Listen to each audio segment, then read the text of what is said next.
ऋग्वेद संहिता ऋच्यन्ते इषूयन्ते यया स ऋक् संहितायो ऋग्वेदाः ऋग्वेदस्य पञ्चशाखाः श्रूयन्ते यया साकलशाखा वासकलशाखा आश्वलायन शाखा सांख्यायन शाखा माण्डुकायन शाखा च एतासु शाखासु पूर्णरूपेण केवलं साकलशाखायो उपलभ्यते। अस्यां शाखायां मण्डलक्रमानुसारं 10 मण्डलेषु ऋग्वेदस्य विभागाः कृताः। अत्र 1028 सूक्तानि 10,580.25 मंत्राश्च उपलभ्यन्ते। अष्टक्रमानुसारं वेदेऽस्मिन् 8 अष्टकाः 64 अध्यायाः 2006 वर्गाः 10,580.25 मंत्राश्च उपलभ्यन्ते। अस्य वेदस्य ऋत्विक् होता मुख्याचार्याः पैलाः च अस्ति। ऋग्वैदिक विकृतयः वेदानां परमोपदेयत्वाद् अतिशयमहत्त्वशालित्वाश्च महर्षयः तान् रक्षयितुम् अपि पूर्णम् उपायश्चक्रु। वेदाः एतावादिदीर्घकालान्तरम् अपि लोके संवाप्ताः सन्ति इत्यत्र कारणमेष महर्षि कृताः प्रयत्नाः यवास्ति। महर्षयो हि वेदरक्षार्थम् अष्टविकृतीनां व्यवस्थां विदधुः। ताः विकृतयो अधः स्थितेन श्लोकेन अभिव्यक्तीक्रियन्ते। जटामाला शिखा रेखा ध्वजो दण्डो रथो घनाः अष्टौ विकृतयाः प्रोक्ता क्रमपूर्वाः महर्षिभिः। अत्र कतिपय विकृतयः वर्ण्यन्ते। पदच्छेदपूर्वकपाठाः पदपाठाः इत्युच्यते। क्रमपाठाः ते भवन्ति यत्र पदपाठगतं प्रतिपदं पूर्वोत्तरपदारभ्यां संगमाय द्विरुच्चार्यते। जटापाठो भवति सा यत्र क्रमपाठमालम्ब्य प्रतिपदयुगलं तिरु उच्चार्यते। द्वितीया वृत्तौ पादयो प्रतिलोमान्यौ उच्चारणं भवति। शिखा पाठ जटापाठयोः मध्ये एतावान् भेदो यत् शिखायाम् अन्य उच्चैकं पदम् अग्रे संलिष्ठतां याति।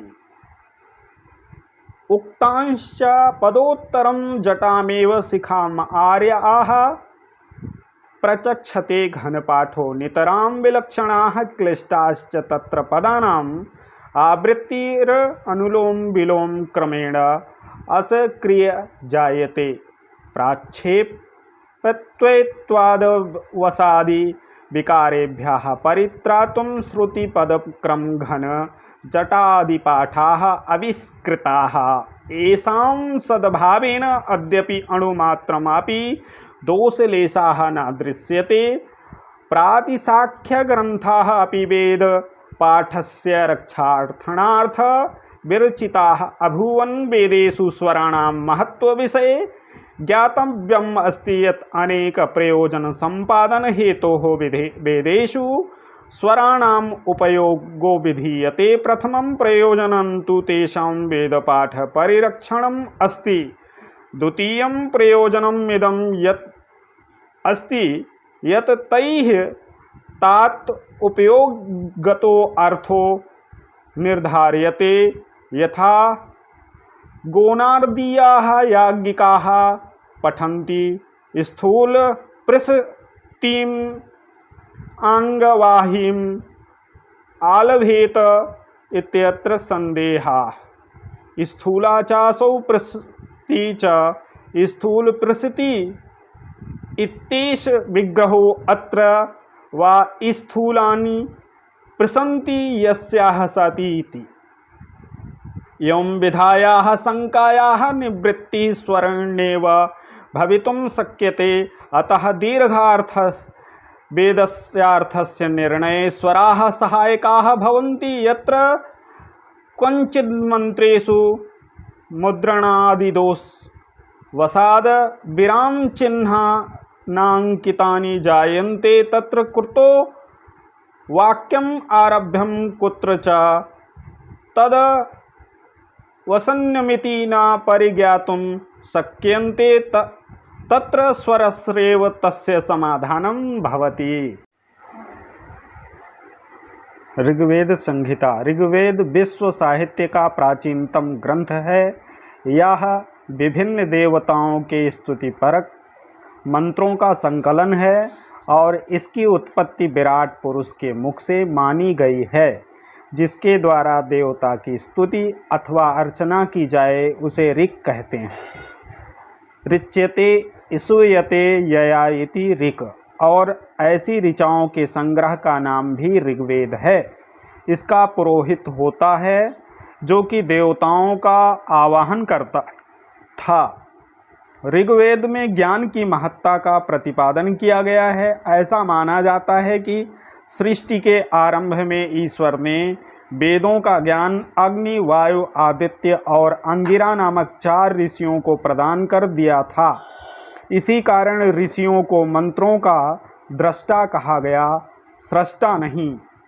ऋषयो मंत्र दृष्टाराः न सृष्टाराः। मंत्र दृष्टा इन ऋषियों ने गुरु शिष्य परंपरा का निर्वाह करते हुए इन मंत्रों को अपने शिष्यों को प्रदान किया।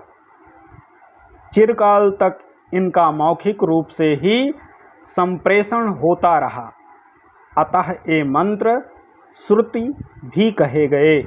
लेकिन बाद में जब यह ज्ञान विस्मृत होने लगा तब इसको लिपिबद्ध कर दिया गया।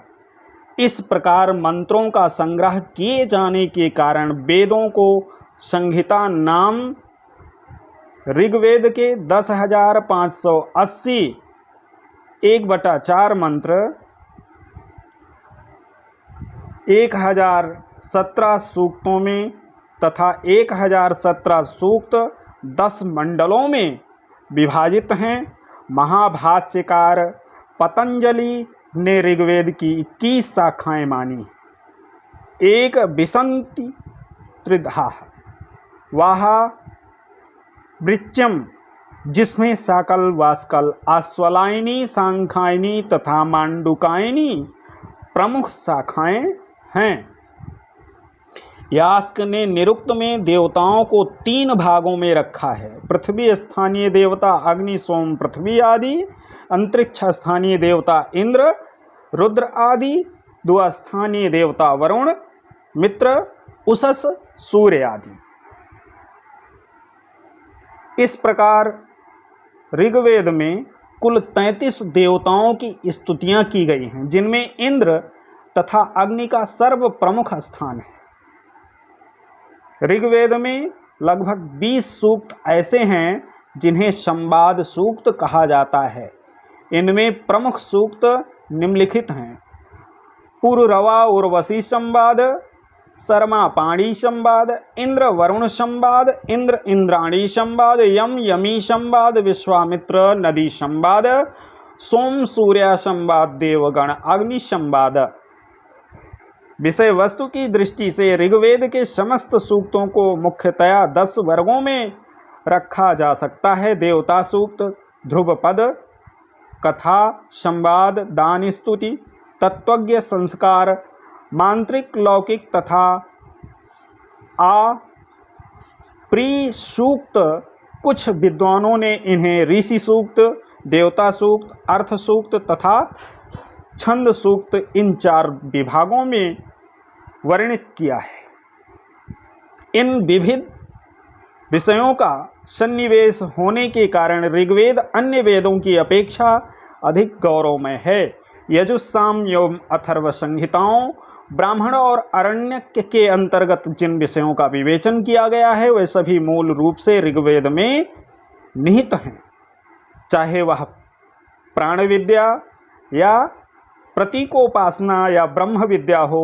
इसके अतिरिक्त ऋग्वेद के प्रथम मंडल के 164वें सूक्त में लगभग 52 ऋचाएँ पहेलिका के रूप में दी गई हैं। इन मंत्रों में पहेलिका रहस्यात्मक प्रतीकात्मक भाषाओं में दी गई है। कई स्थानों पर तो संकेत इतने गूढ़ हैं कि उनका अर्थ समझना असंभव लगता है। इन पहेलिकाओं ऋचाओं के ऋषि दीर्घतमा हैं। ऋग्वेद में 12 दार्शनिक सूक्त हैं, जिनमें मुख्य रूपेण पुरुष सूक्त, हिरण्यगर्भ सूक्त तथा नासदीय सूक्त सृष्टि की उत्पत्ति के विषय में विस्तार से विचार करते हैं। इसमें कोई भी विषय ऐसा नहीं है जो कि ऋग्वेद से अछूता हो। ऋग्वेद का प्रारंभ अग्नि सूक्त से तथा अंत संज्ञान सूक्त से किया गया है।